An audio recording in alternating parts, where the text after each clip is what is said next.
Good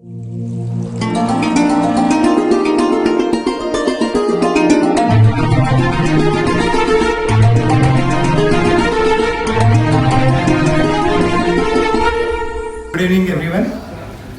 It is indeed my pleasure to introduce Dr. Swamy. I'm sure he doesn't need any introduction. All of you must be knowing it, and the presence in the hall and our capacity actually tells everything. But still, I'll present my perspective of Dr. Swamy. I'm sure he doesn't remember me, but last time when he visited the campus, we had opportunity to have a quick chat on what we are doing and what needs to be done on energy. I am personally surprised that Dr. Swamy actually born in 1939, so you can't say that 78, 59. After that, he studied in the University of Delhi. He studied maths. He studied Indian Statistical Institution Masters, and he did his PhD from Harvard with a full scholarship, Rockefeller Scholarship in economics. So, person with this kind of background, imagine what he can do, and actually he has done enormously. His PhD thesis was titled as Economic Growth and Income Distribution in Developing Countries. I think in this year of 150th birth anniversary of Mahatma Gandhi, it holds a lot of relevance that how developing economies can actually deal with the economic inequity that is growing inequities that is there in the world. So Dr. Swamy has many characteristics, and as a professor, I'm happy to know that he was a professor at Harvard University. Not only that, he was also professor at IIT Delhi for some time, and last time I remember he has very candidly explained his kind of turn with IIT Delhi and how interesting it was from one other perspective. So as a professor, he's also kind of written many books on the economics. One of the book is Indian Economic Planning and Alternative, the Economic Growth of China and India, the Index Number Theory, I think very commonly referred. Not only is professor, he is also politician, he is planner, and I think the most interesting, he is a public prosecutor. And he keeps doing many good things for the country and bring people. So as a politician, he has actually 5 times MP, and right now he 6 times MP now. Sorry for my ignorance. He has also worked as a Minister of Commerce and Industry and as a Minister of Law and Justice. He is a currently member of Parliament Rajya Sabha, and he founded the Janasangh and Janata Party. He was a president for a very long time till it got merged with the Bharatiya Janata Party, and he has been very strongly writing about the Hindutva, and some of the books called Hindutva and National Renaissance. Another book title is Virat Hindu Identity Concept and Its Power. As a planner, he has been really working as a think tank in economic policies in the country. He has been the member of Planning Commission. After his PhD, he was also part of the United Nations Secretariat and written about the economic policies. He has also consulted the World Bank and also participated in United Nations Conference on Trade and Development, Economic Cooperation between developing countries. And I think the last and very important characteristic as a public prosecutor, I'm sure all of you know what he has been doing. He is the key campaigner, one of the key campaigner against the black money. He has been taking a lot of initiatives. He is the one who has brought this 2G spectrum scam into the limelight. He has written about other people who has not done good in the country and always been working on behalf of public to bring them to justice. So with this small introduction, sorry for my ignorance if I'm missing. I'm sure there's a lot to discuss, but I think it is better that we hear from Dr. Swamy himself. So once again, on the behalf of the Institute, a very warm welcome to you on this week.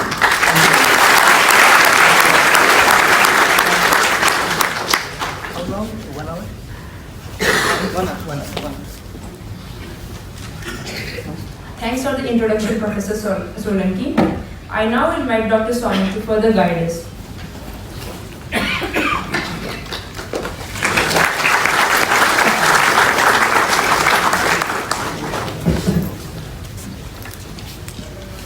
Thank you very much for this invitation and opportunity.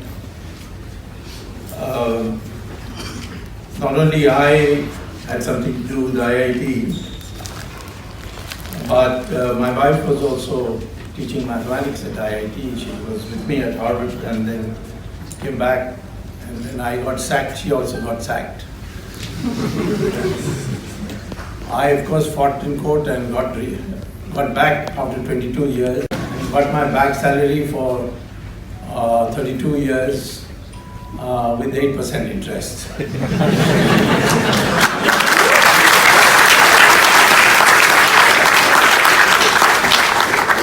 When Morarji Desai became Prime Minister, he appointed me on the Board of Governors of IIT with the very body which had dismissed me. And when I went first time, I saw all those people who dismissed me were there as the members. So I told Morarji Desai, how can I go to such a body? So he dismissed all of them.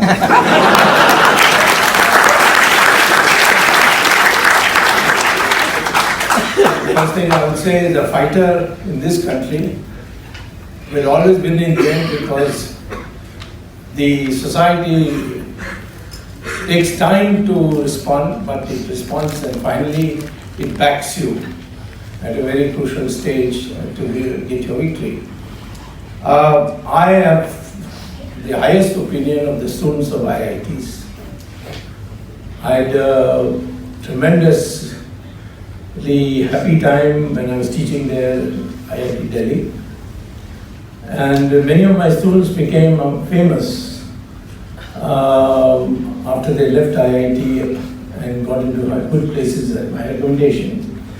Just seeing on the flight a book by Rajat Gupta, who was my student, and he has referred to how he got influenced to move towards management sciences after I recommended him to Harvard Business School, and he got it. Of course, he ended up in jail, but that's not really his fault. It's basically he made a telephone call to a person who was financing the LTTE. And so, because of that, he had to spend 2 years in jail. He was a Wall Street broker, the man who was the LTTE, and Rajaratnam, I think his name was, he's still in jail. And Rajat Gupta is out. I recently met him. He seemed to have recovered. What I would like to say is that, and of course I must add, my daughter went to IIT Kanpur and then went to Harvard Business School, and now she's in Boston because her husband, who's also her classmate in IIT Kanpur, is now Vice President of MIT. So IIT students are doing very well everywhere in the world, perhaps except in India. Perhaps in India you have still got your full opportunity for the brain power you represent. And see, economic growth is not so much investment and so much skilled labor. People think if you go on piling investments in a country, then the growth rate will also rise. No. There's a law which is called diminishing returns. So after a point of time, more capital, more labor will give you less and less returns. So if you want to jump to a higher growth rate, you have to jump production curves. If you have a curve, the x-axis is labor and the y-axis is capital, and you have a curve which will be like that. It will taper off after some time because of the law of diminishing returns. So what happens is these innovations, they make the difference, and they put you on a higher curve. So the object of growth has to be to move from one production curve upwards to another production curve. And that can be done only by innovations, and most studies have shown that when the countries really galloped in growth, the proportion contribution to the growth rate of innovations was 65%. At this moment in India, we are running at 30%, the contribution of new technologies and so on. So we need to really push it up. And India has got a tremendous advantage today because we have the most youthful population. 70% of our population is below the age of 35. And that's the period, basically 25 to 45, when most of the innovations are discerned by scientists. And therefore, since the average age of an Indian is now only 26, average age of a Chinese is 35, America is 37, Europe is 46, and Japan is 50. These are aging populations. Ours is the only population which is predominantly young and will remain so till about 2050. And so we must convert our labor force into a not only skilled but an innovating labor force. So question comes why your topic is relevance of management education for technical institutes. Now IIT, why is it important to have a school of management or a department of management? In IIT, I think it's called Department of Humanities, if I'm not wrong. There is a school of management. You have a school of management now. So therefore, it's important because you become an engineer, and then what you do, you become a workman in a sense. But in the end, ultimately, what I think this country needs is people who become self-employed. They start their own industries. And that requires a different kind of skill. First of all, the kind of life you, as students of engineering, lead is a life of very low risk, because you're sure to get a job. IIT graduate get a job, you don't have any risks to take. But when it comes to in real life, if you want to stand on your own feet and do your own thing, then you must know so many other things besides your own field. You must know how to manage your staff. You must know what the market is like. You must know how to manage your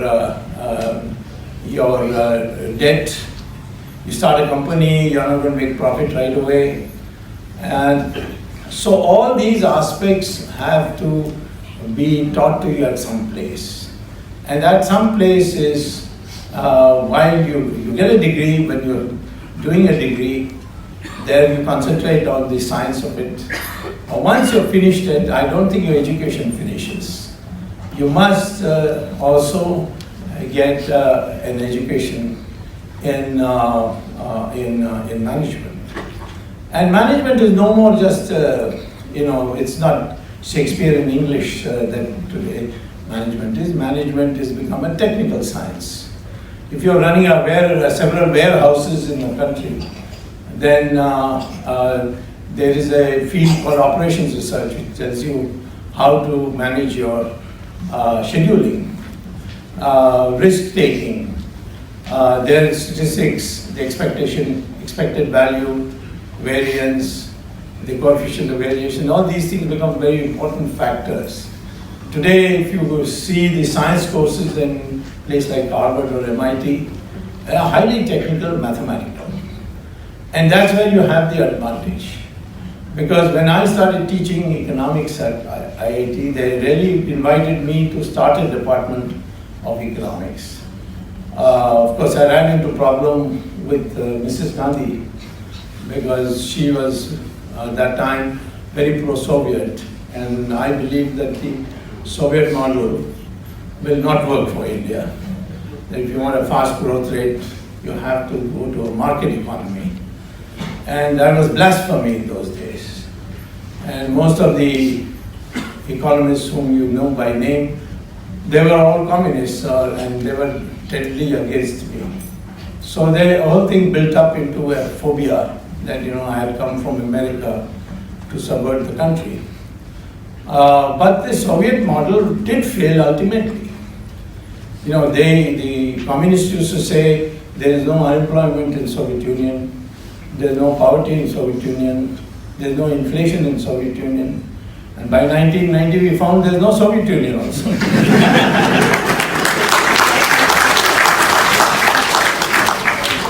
It was broken into 16 countries today. Kazakhstan, Uzbekistan, Ukraine, so on, so Latvia. So and now we find when we compare East Germany and West Germany. West Germany and East Germany are one country. In 1945, they were equally bombed out, and then it was partition. One adopted the market economy, the other adopted the Soviet system. And in 1990, when the Berlin Wall broke, then people saw the reality, the difference. Same thing with North Korea and South Korea. And the vast difference, both one country, one people. It's like a laboratory experiment. Even China, before economic reform and after economic reform.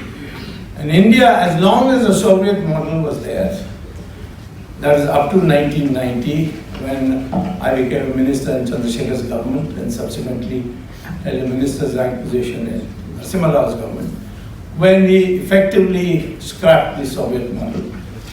And till that time, from 1950 to 1990, 40 years, India was growing at only 3.5% per year. And 3.5% is absolutely, it's not worth anything in the sense that it will not solve your unemployment problem, it will not solve your poverty problem. And therefore, we remained a largely poor country till 1990. In 1990, we scrapped this Soviet system, and the growth rate increased from 3.5% to 8% in just 5 years. And then since then, 8% is no big deal. Of course, presently, I hate to say it because it's my party government, but we are in a mess. And that's because I'm not in charge, that's the problem.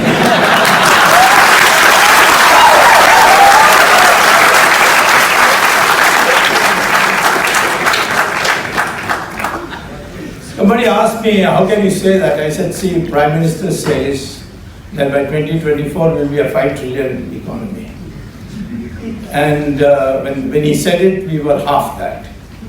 That means in 5 years we are going to double. If you work out doubling in 5 years using the compound rate of growth, you'll find you have to grow at 14.4% per year. Now, only a person who doesn't understand economics will say something like this.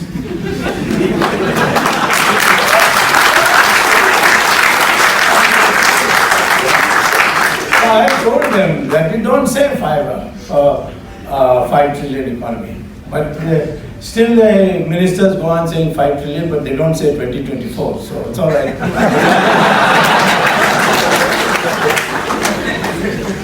So I would say that, therefore, because in engineering you learn all these mathematical tools, what you need for, if you were to start tomorrow to start your own company, then you have to be able to have a model of growth. And for that you need certain amount of rigorous training in mathematics, statistics, and that in engineering you learn. That's why my classes in IIT were highly successful. And my neighbor in the neighboring university was JNU. So the contrast was not very difficult when we were superior. But JNU students used to sneak in and take classes. Because there they were only taught all kinds of rubbish, so, and they still do there.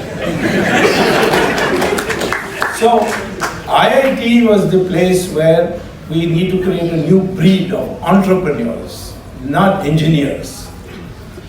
And if you have to be an entrepreneur, you must learn the art of risk taking.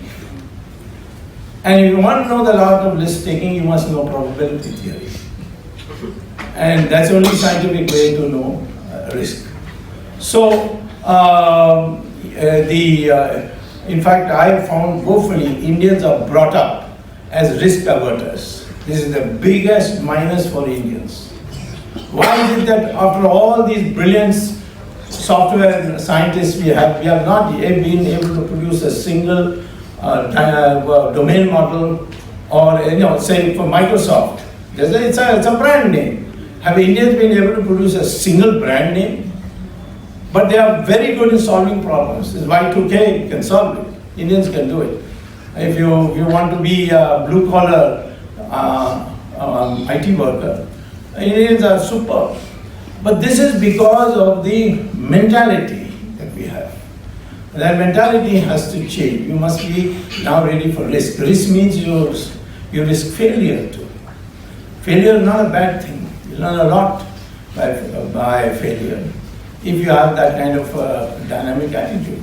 Here people commit suicide if they don't pass an exam. It's absurd. You can always pass an exam. And in fact, you don't have to pass an exam to be Prime Minister of India. That I can tell you.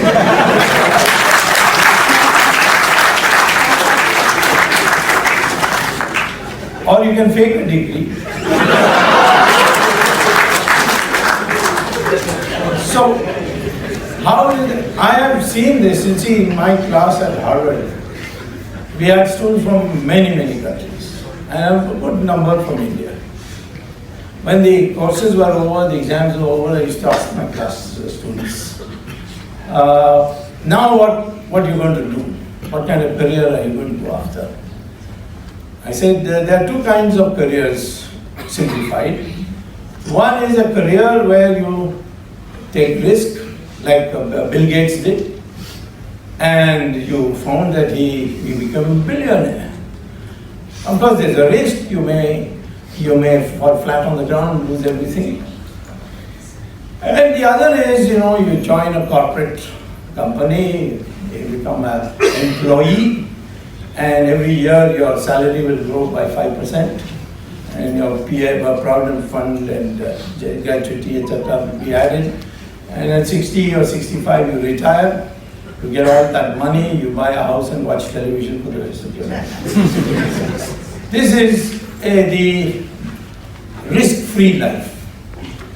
And when I used to ask, the American students used to tell me, what's the probability I'll end up like Bill Gates? But the Indian students, all of them without exception would say, no, we prefer the second one. That is, go and get a nice corporate job in a corporate life and earn steady income. And so I used to tell them, what kind of mentality is that? This is what we call as a guaranteed poverty life. So the Indian students used to say, but it is guaranteed, that is the important thing. This desire for stability, this is the most anti-development habit one can have. Where do you learn all this? Then how to take these decisions, how to know the market. These are only through a formal training in management science. And no more, management is not just a set of books you read and a set of opinions. It's now become a science. And in some places it becomes so mathematical that most people even don't recognize it. But the fact is, if you want to know what's the optimum size of employees, what's your inventory, all these things today can be computerized. And therefore, this training, formal training is necessary. And this formal training that you get will help you become yourself a person who has built something. This country is short of innovations. This only IIT type students can do it. Because the atmosphere, the infrastructure here is far superior to any other provincial or regional engineering colleges. And this IIT, if it enables you to get a management degree after leaving the IIT, the BE, after BE, if you can get a MBA in the same, which of course now more and more IITs are making arrangement, that will be the ideal formation. And this ideal formation must apply to both girls and boys, because now we are in a century of what do they call as knowledge century. No more muscles count. Physical strength is no more important. And that's had been our tradition also.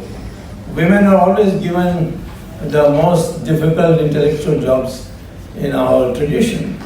You see, Brahma's cabinet, all the important portfolios are with women. Defense is with Durga, finance is with Lakshmi, and education is Saraswati. So I asked somebody, tell me one male god in the portfolio. He said, yes, information broadcasting is Narad Muni. Yet we say women gossip all the time, etc. It's not so. There is nothing genetically different as far as brain power is concerned. And so we are in effect, when we make women stay at home, against their will. I mean, if a woman likes to stay at home, that's another matter. But the fact of the matter is that this 50% is wholly unutilized. And we have to therefore design it. ISRO now, I think nearly 50% of the scientists are those who did the rockets and so on. We produce the cheapest rockets in the world, and 50% are women. So I would say in the relevance of management studies is precisely this, how to deal with society. And the dealing with society, you cannot learn if you just have a single-dimensional approach to scientific study. You bring that scientific study to convert it to society's game. What does India need today? Potentially you've got everything. What it needs is a 10% or a 12% growth rate for a period of 10 years. That's all. It's feasible. It is doable. When we were going at 3.5% per year, people said, "Oh, this is the Hindu rate of growth," as a sneer, to just belittle us. But the fact of the matter is, it took you just 1 year to turn it around and go at up to 8% per year, and we have been going 8, 7, 6 like that throughout since then. Now we must go up to 10 and more. 10 plus, I'd say. Because you cannot solve the unemployment problem in our country unless you grow at 10% per year. And of course, the allocation of investment should be according. You can't go on investing in capital-intensive industries. You have to see that small and medium industries which provide you inputs for the large industries, they should be also developed, which requires a certain degree of changes in how you deal with capital. Capital, our interest rates are too high. When I was Commerce Minister, Walmart came to see me, their bosses came to see me, to ask me to allow Walmart into India. And they said, we have allowed it China has allowed it. Now what is the difficulty for a democratic country like yours to allow it? You must change the regulations so you can come. And what was Walmart doing essentially? They were coming to this country. They were then buying in the wholesale market agricultural produce, packaging it and having nice air-conditioned shops and selling it. The question would be, is this scientific? If you're a managing expert, you would know this is not the right thing. After all, they are coming with their capital and they are investing here. Well, they are not doing just that. First of all, in America, when you take a loan for an enterprise, the rate of interest is only 2%. What's the rate of interest in India? Not less than 12%. If you want to start tomorrow a factory, you will find how difficult it is to get loans cheaply. So they get loans, their capital, cheaply at 2%. Come here and hire our labor for buying all these produce and all. We have got, I think, crores of traders in our country who live on a margin. So they then they buy them off, or they pay them more and get away their labor, and all these traders will become unemployed. So they will make a profit without difficulty. In China, this is not a problem, because China, communism had destroyed the service industry, because Marxist theory was that there is only physical goods, there is no such thing as services. Services are not to be included in national income. So therefore they had destroyed the service sector, and to rebuild, the Chinese decided they will allow foreigners to come and build the service sector. But in India, you have to know that if this Walmart is allowed, your own base would be wiped out. So they asked me, what is the solution? I said, the solution is this. You allow all our companies to go and bid for building roads, setting up small industries in United States, draw money from US banks, which means 2%, and take cheap labor from here. And then you can come with your cheap capital and take our cheap labor. I have no problem. He said, that's an immigration problem. Then I said, that's your headache, not mine. Unless you are willing to, if you want your capital to come here and be utilized and take benefit of our labor, but you don't want our labor to go there and take your capital and prosper there, that means that there's a double standard. I'm putting in a very simple example, because these things you'll only learn if you learn management. The totality is not just producing a machine or repairing it or creating a manure model of a machine. What you need to know is the totality of production system in the country. And that, when you start going to do management, you learn this. I will make one final comment, and after that you can have questions if you want. The education we are getting today is a one-dimension education, which is called cognitive intelligence development. Actually now, our rishis had recognized it long time ago, but today the Americans have given it a modern shape. They have taken yoga also, and now they are making it look as if it is an American. Now they got something called Christian yoga in America.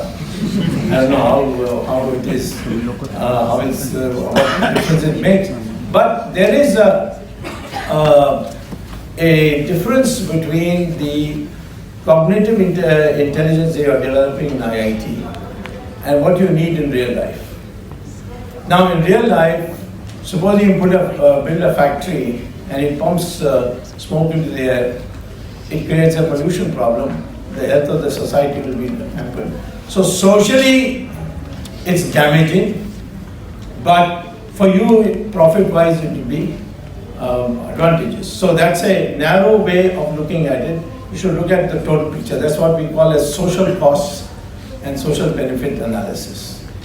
And that is what your activity is, how does it lift the society?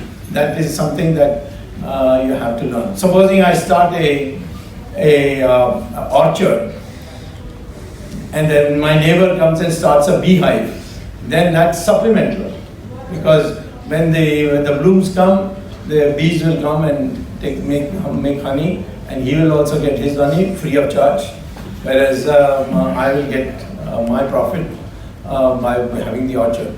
So this integration of our society is very important.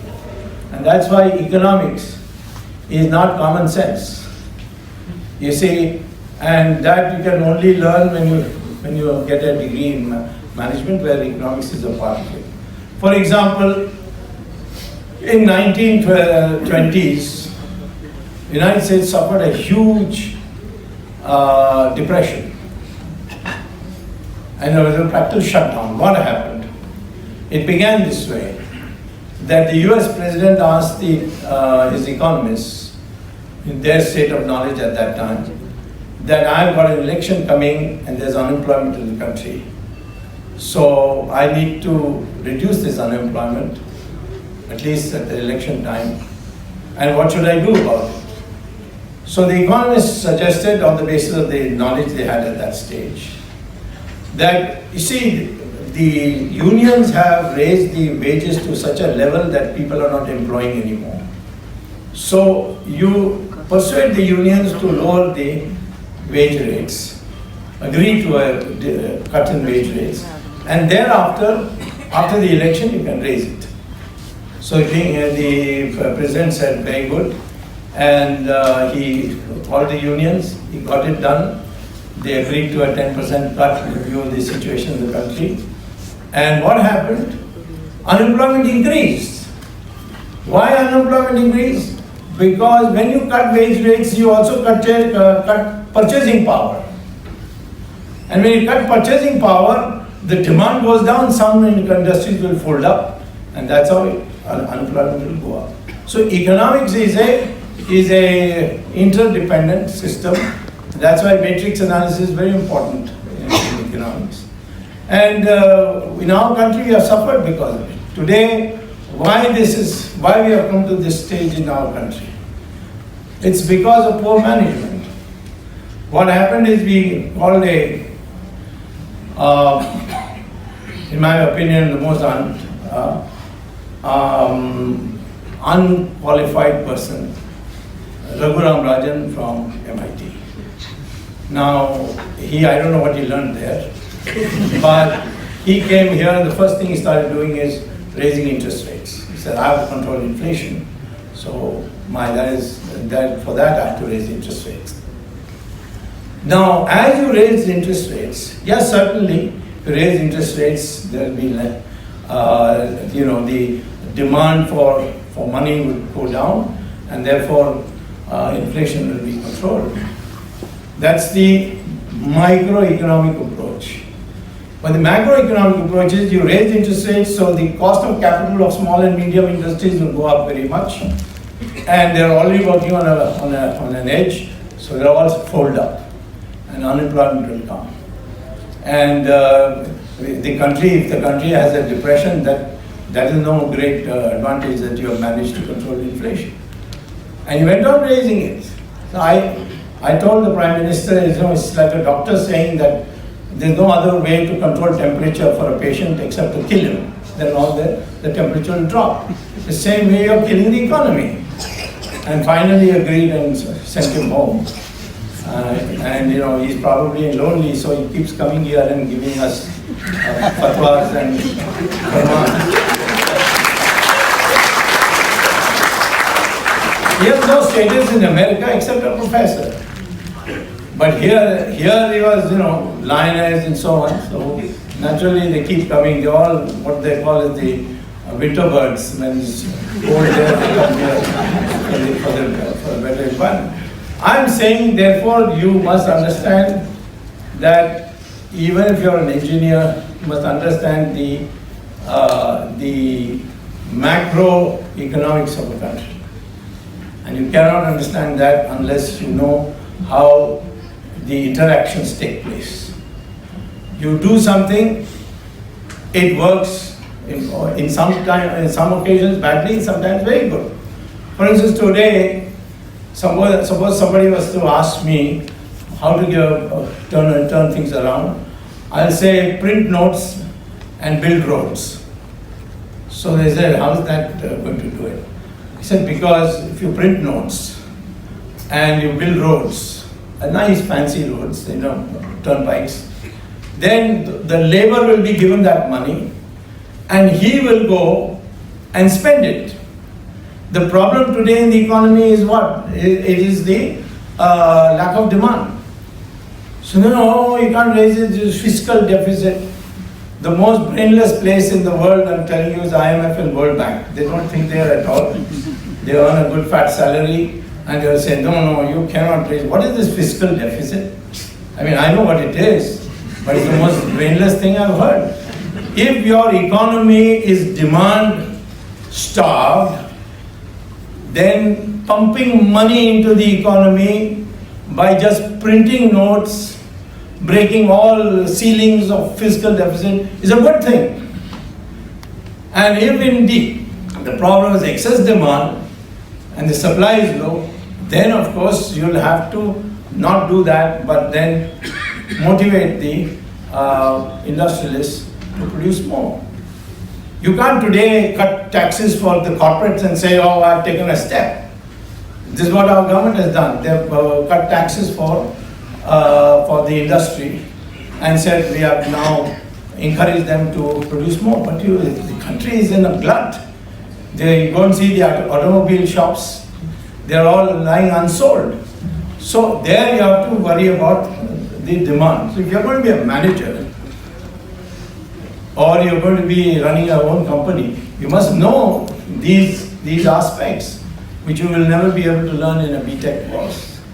So what I'm pointing out to you is therefore, you need not only your cognitive intelligence, you need different kinds of intelligence. Now, the world recognizes 6 different types of intelligences.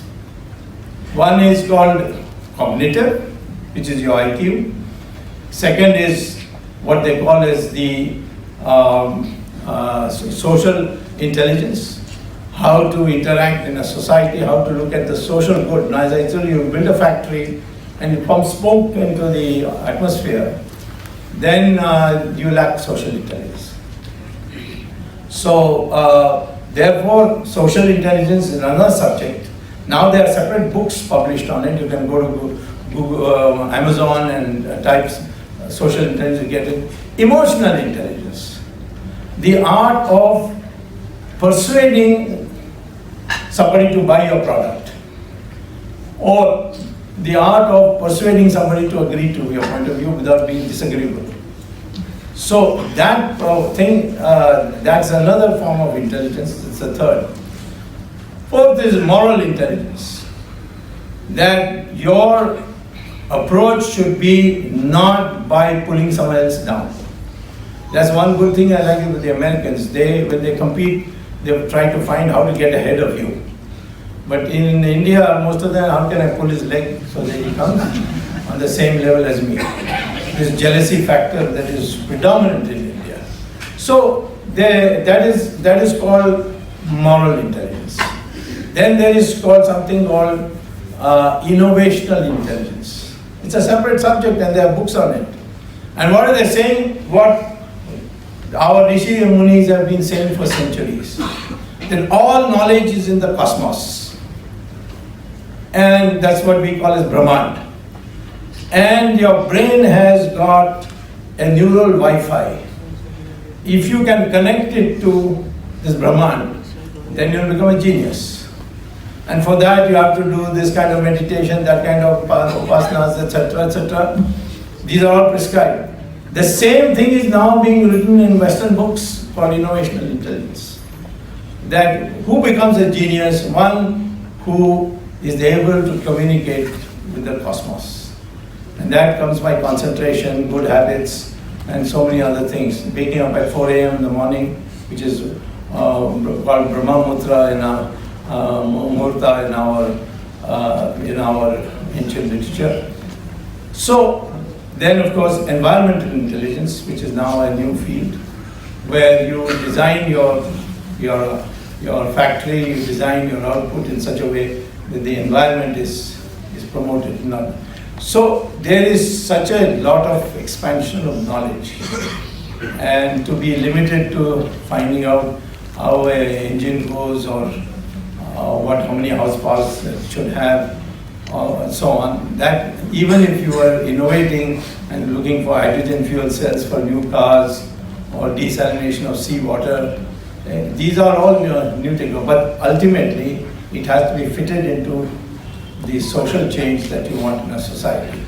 And when you want social change, you have to know much more than what you learn in the IITs. You have to learn the science of dealing with people and getting the best out of them. And that is what is called as management education. Thank you very much.